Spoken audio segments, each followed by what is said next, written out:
Hey everyone, and welcome back to another episode of Coffee Fusion. This week I'm going to run you through the Flair Pro 2.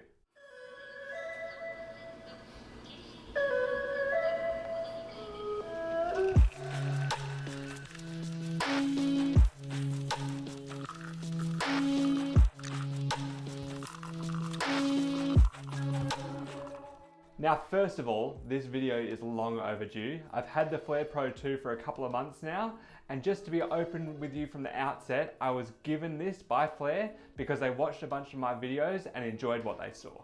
I did my first video involving the Flair a few months ago now, but I wanted to do a follow-up with a more in-depth review once I had the chance to use it more. Well, I've definitely used it a bit more. For the last 3 months, I've been making coffee with the Pro 2 every single day.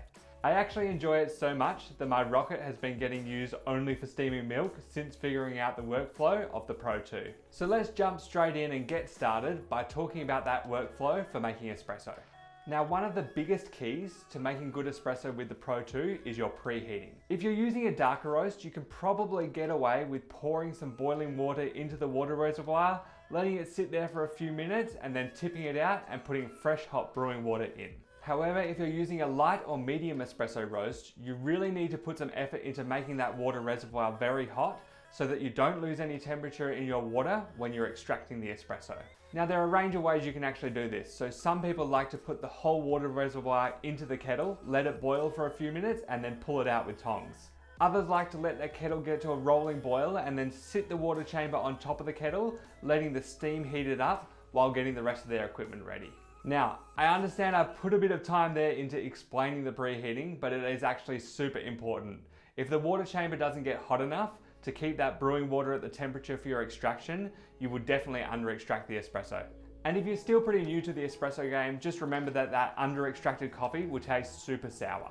So, assuming you've figured out a preheating method that works for you and your workflow, let's move on. Now, I like to preheat what they call the portafilter as well, just by putting it in a cup with some boiling water for 30 seconds or so while I grind my coffee. In terms of grind size, due to that deeper puck depth, you need a slightly coarser grind than a normal espresso machine.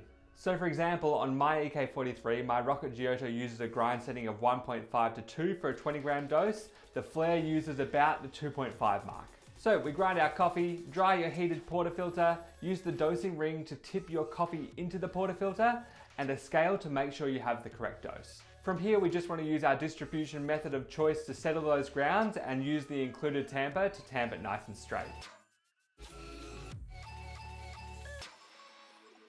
After this, we put on that little dispersion screen. I personally like to go big holes up, but other users put the big holes down, and it doesn't really seem to make a difference. So here we're almost ready to brew. So tip out your water that was preheating the water chamber, or whichever other method you use to heat it.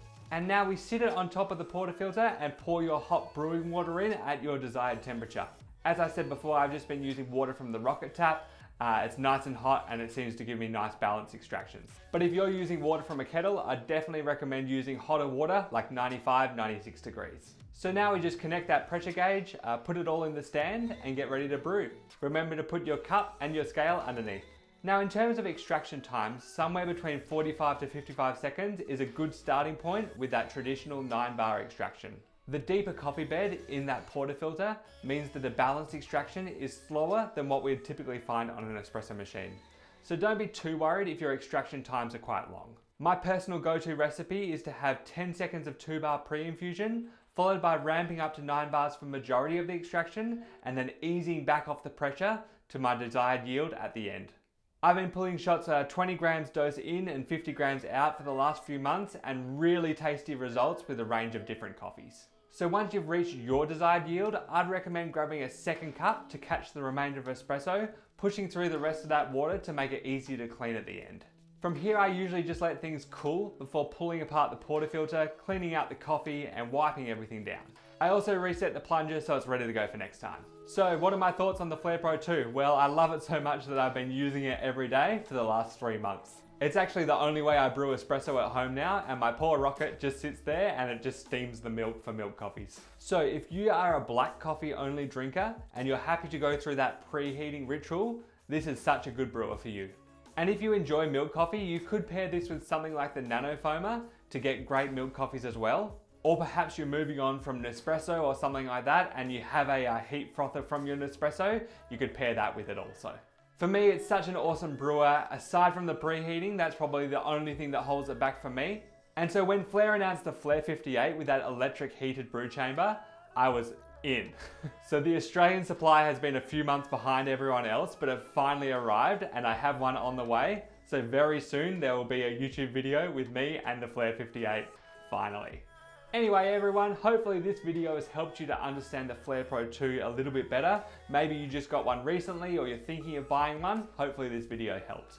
If you have any other questions about the Pro 2 specifically, feel free to ask them in the comments, or you can check out the Brew with Flair community Facebook group. It's a great community in there and they're always happy to help. And if you wanted to see videos on the Flair 58 and perhaps a comparison video between the Pro 2 and the 58, make sure you subscribe to the channel because those videos will be coming up super soon. As soon as I get it, I'll probably do an unboxing video and initial impressions, but then definitely once I figure out the workflow, there'll be more videos to come. Thanks again for stopping by and I'll see you on the next video. Until then, keep frothing.